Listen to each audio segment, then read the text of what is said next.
আচ্ছা, 11-এর এবার আমি ডিএনএ আরএনএ এগুলো বলবো। প্রথমে ডিএনএটা বলছি।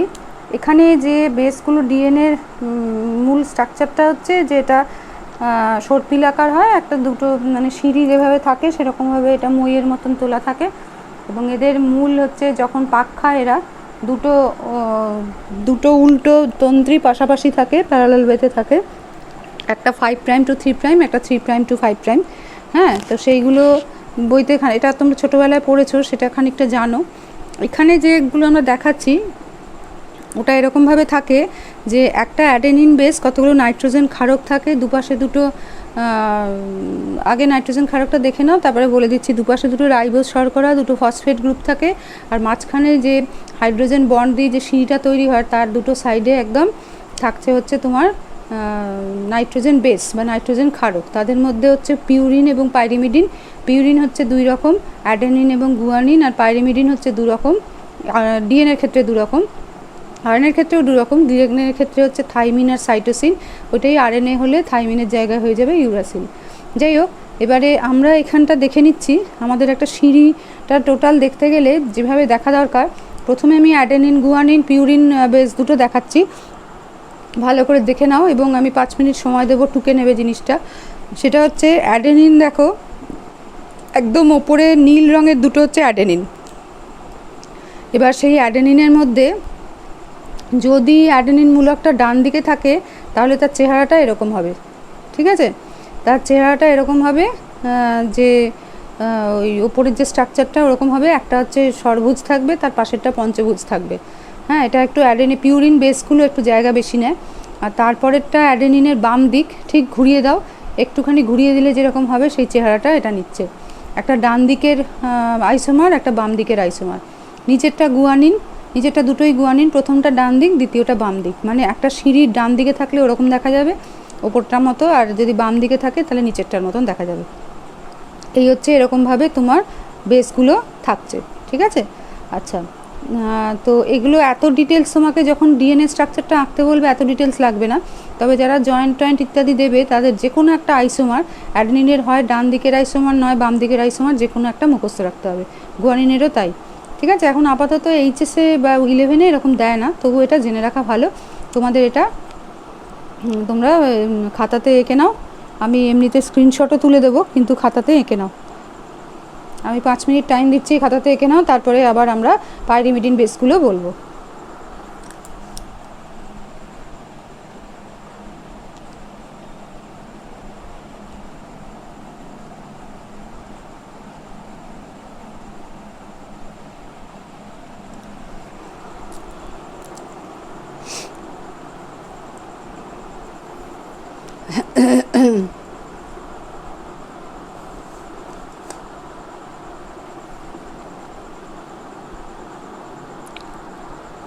এখন মোটামুটিভাবে এটা এঁকে নাও, আমি ডিএনএটা যখন পুরো স্ট্রাকচারটা দেখাবো তখন জিনিসটাকে পুরো বুঝিয়ে দেবো।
আচ্ছা, এরপরে আমি এটা নামিয়ে দিচ্ছি। এবার থাইমিন আর সাইটোসিনটা দেখে নেব।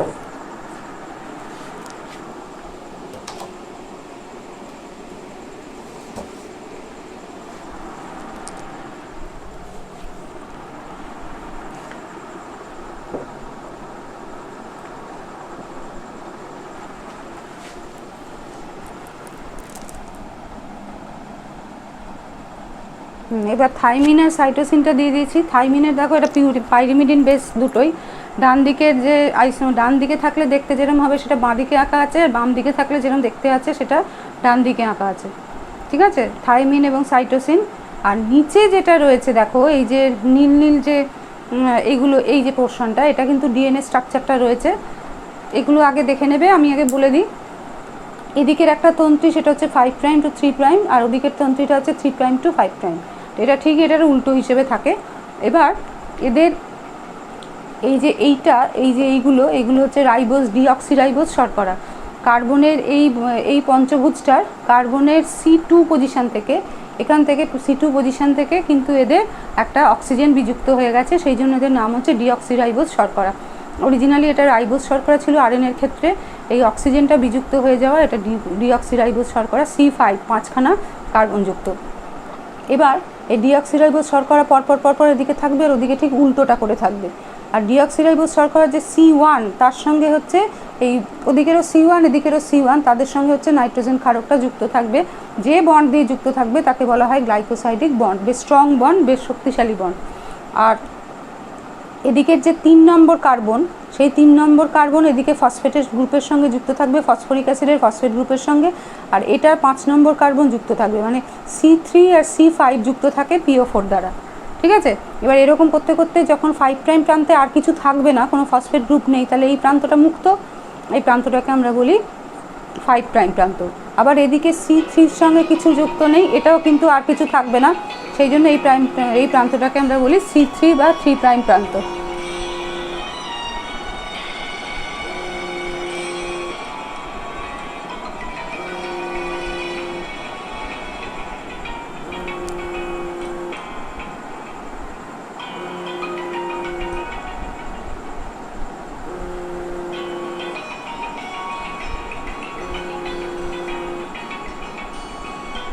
আচ্ছা, এবারে ওইদিকে দেখো, ওদিকেও তাই হচ্ছে। এখানে 3 প্রাইম প্রান্তটার সঙ্গে কিছু যুক্ত নেই বলে 3 নম্বর কার্বনটার সঙ্গে এই প্রান্তটাকে 3 প্রাইম নাম দেওয়া হচ্ছে, আর নিচের 5 নম্বর কার্বনের সঙ্গে কোনো কিছু যুক্ত নেই বলে ওটাকে 5 প্রাইম প্রান্ত দেওয়া হচ্ছে। আচ্ছা, এই যে নাইট্রোজেন ক্ষারকগুলো এরা পরস্পরের সঙ্গে এই যে ডটেড লাইন দিয়ে যুক্ত আছে, আমি আগের লেসনেই বলেছি যে ডটেড লাইন যেখানেই থাকবে জানতে হবে সেটা হাইড্রোজেন বন্ড। যখন অ্যাডেনিন থাইমিনের সঙ্গে যুক্ত থাকে, এর নিয়মটাই হচ্ছে ATGC। AT যখন যুক্ত থাকে তখন 2টো হাইড্রোজেন বন্ড থাকে, আর GC যখন যুক্ত থাকে তখন 3টো হাইড্রোজেন বন্ড থাকে, ঠিক আছে? এই হাইড্রোজেন বন্ডগুলো কিন্তু খুব উইক। আচ্ছা, এদিকে C3 এবং C5, একটা ডিঅক্সিরাইবোজের C3 আর পরবর্তী ডিঅক্সিরাইবোজের C5, এরা যুক্ত থাকছে PO4 ফসফেট গ্রুপ দ্বারা, এবং এই যে বন্ডটা দ্বারা যুক্ত থাকছে সেটা হচ্ছে ফসফোডাইএস্টার বন্ড। এটাও বেশ শক্তিশালী বন্ড। তাহলে আমরা দেখতে পেলাম যে ডিএনএর গঠনকালে 3 রকমের বন্ড গুরুত্বপূর্ণ। একটা হচ্ছে হাইড্রোজেন বন্ড, সেটা 2টো নাইট্রোজেন ক্ষারকের বেসের মধ্যে থাকে, খুব দুর্বল, কোনো রকম এনজাইমের বিক্রিয়া বা টেম্পারেচার বেশি হওয়া এই সমস্ত কারণেই হাইড্রোজেন বন্ড সাময়িক ভেঙে যেতে পারে, আবার তৈরিও হতে পারে, দ্রুত ভাঙতেও পারে, দ্রুত তৈরিও হতে পারে। আচ্ছা, ডিঅক্সিরাইবোজ শর্করার সঙ্গে নাইট্রোজেন ক্ষারকের C1 যে কার্বন, সেইটা দ্বারা যে সংযুক্ত হওয়া, সেটাকে বলছি আমরা তোমার গ্লাইকোসাইডিক বন্ড। এটা বেশ শক্তিশালী বন্ড, হাইড্রোজেন বন্ডের মতো এটা কিন্তু দুর্বল নয়। আর ফসফেট গ্রুপের সঙ্গে C3 এবং C5-এর যে বন্ড, সেটাকে আমরা বলছি ফসফোডাইএস্টার বন্ড। এটাও কিন্তু মোটেই দুর্বল নয়, বেশ শক্তিশালী বন্ড। এই 3টেকে আমরা কিন্তু ভালো মতন দেখতে পাচ্ছি। আচ্ছা, এবারে কীরকমভাবে এটা অরিজিনালি দেখা যায় সেটা আমি একটু দেখাচ্ছি, তোমরা একটু হোল্ড করো, ফোনে থাকো, দেখাচ্ছি।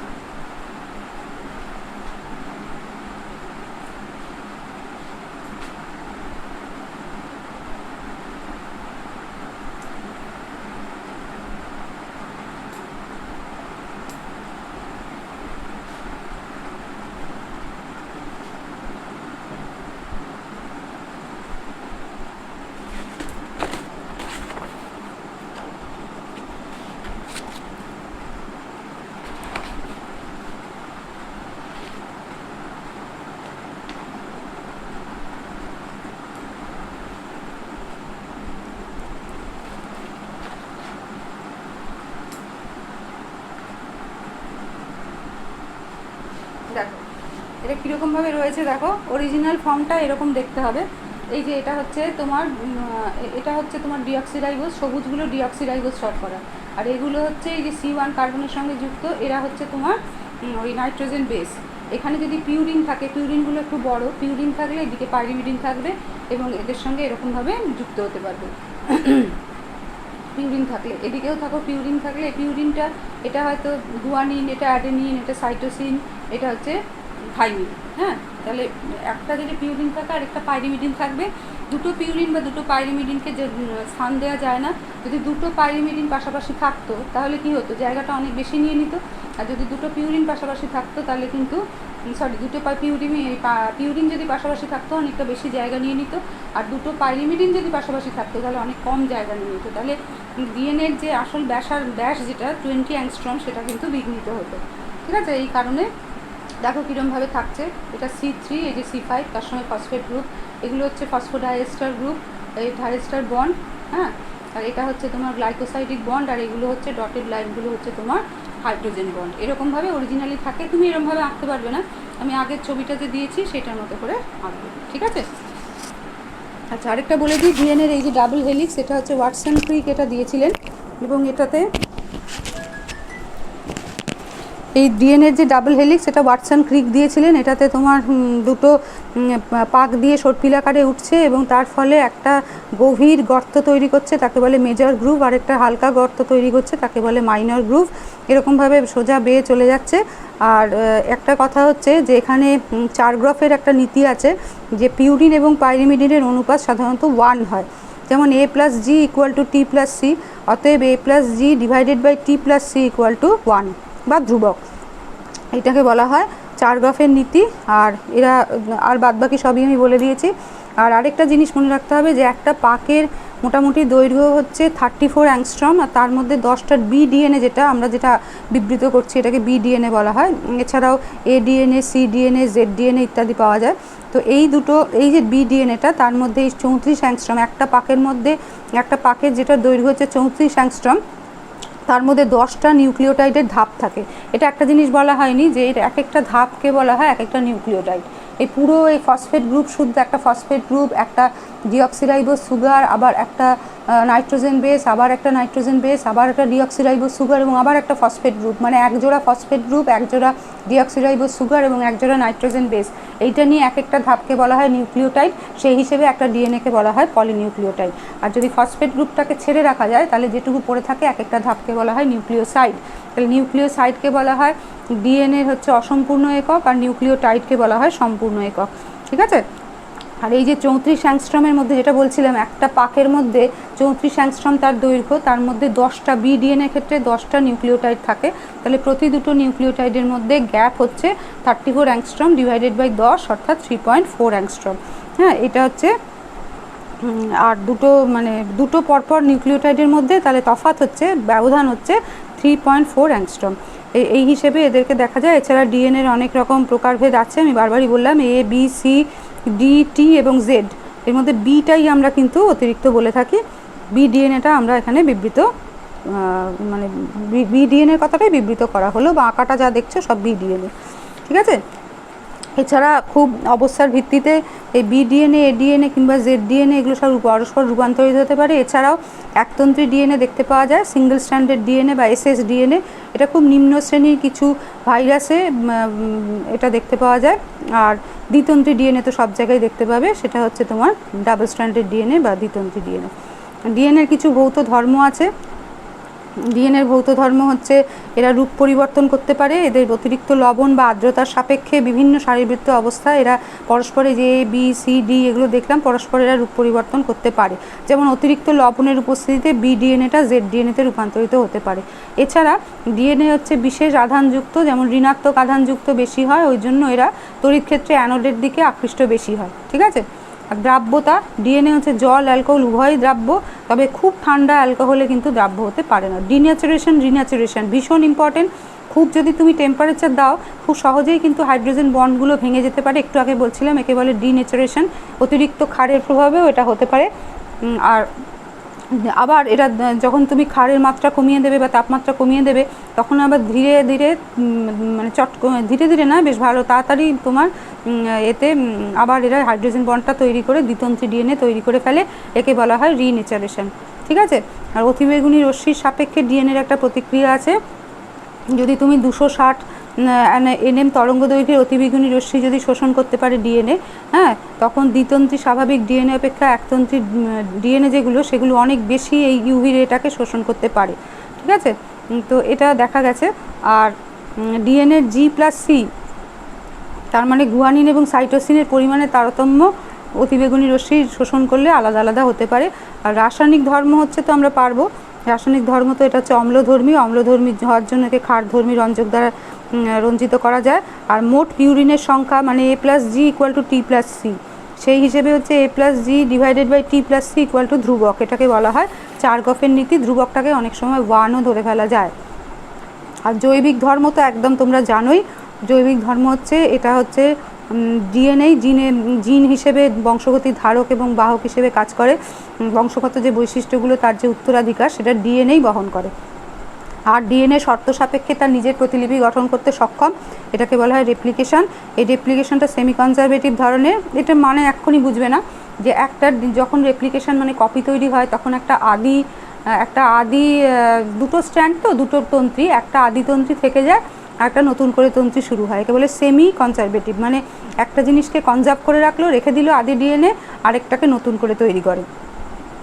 এরকমভাবে একটা 5 মিশালি মতন ডিএনএ তৈরি হয়। এটা এক্ষুনি বুঝতে পারবে না, 12-এ উঠলে এটা ভালো করে বুঝতে পারবে। এছাড়া ডিএনএ থেকে আরএনএ তৈরি হয়, তাকে ট্রান্সক্রিপশন বলে। আর সেই যে আরএনএ তৈরি হয়, সেই আরএনএ থেকে ট্রান্সলেশনের মাধ্যমে প্রোটিন তৈরি হয়, এবং কী প্রোটিন তৈরি হবে সেই বার্তাটা ডিএনএর মধ্যেই থাকে, যেটা mRNA ট্রান্সক্রিপশনের পদ্ধতিতে ছাপ তুলে নিয়ে বেরিয়ে চলে যায় এবং রাইবোজোমের কাছে গিয়ে ট্রান্সলেশনটা করে। ঠিক আছে। এছাড়া ডিএনএর মধ্যে নানা রকম চেঞ্জ আসতে পারে, যাকে বলা হয় মিউটেশন হতে পারে, অথবা রিকম্বিনেশন। তোমরা জানো ক্রসিং ওভার হয়, ফলে রিকম্বিনেশনও হতে পারে। ঠিক আছে। এই হচ্ছে ডিএনএর তাৎপর্য, ডিএনএর হচ্ছে জৈবিক গুরুত্ব। ঠিক আছে। আচ্ছা, এবারে আমি এটা রেখে দিচ্ছি, এবার আমরা আরএনএটা পড়বো।